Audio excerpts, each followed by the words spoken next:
Okay, Bharatiya Janata પાર્ટીની જે ગુજરાતની સરકારે બનાસકાંઠાનું વિભાજન કર્યું એમે કોંકરેજ,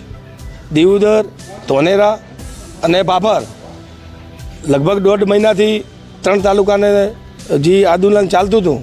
એના પછી 30 તારીખે અમે એક બાબર શહેર સમિતિ અને તાલુકા સમિતિ એ નિમિત્તે અમે બોર્ડ મારી અને એક રેલીનું આયોજન કર્યું. એના પછી અમે એક એવું રેલી પછી અમે નિવેદન આપવામાં આવ્યું હતું કે ભારતીય જનતા પાર્ટીના એક આગેવાનના કારણે અને એક બિલ્ડરના કારણે ધારો કે બનાસકાંઠાની અંદર ભારતીય જનતા પાર્ટીના જિલ્લાના પ્રમુખ કીર્તિસિંહ વાઘેલા, દીવદરની મત વિસ્તારના કેશાજી ઠાકોર, પછી કોંકરેજના અમરતજી ઠાકોર, ધોનેરાના ધારાસભ્યો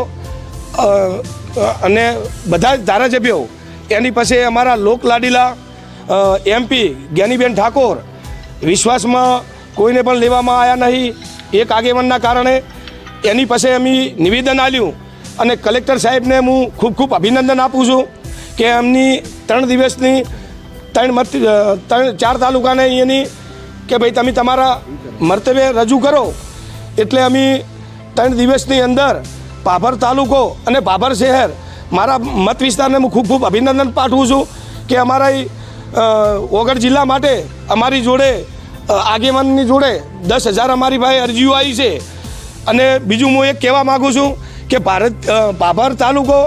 અને બાબર શહેર જે ભારતીય જનતા પાર્ટીના એક આગેવાનના કારણે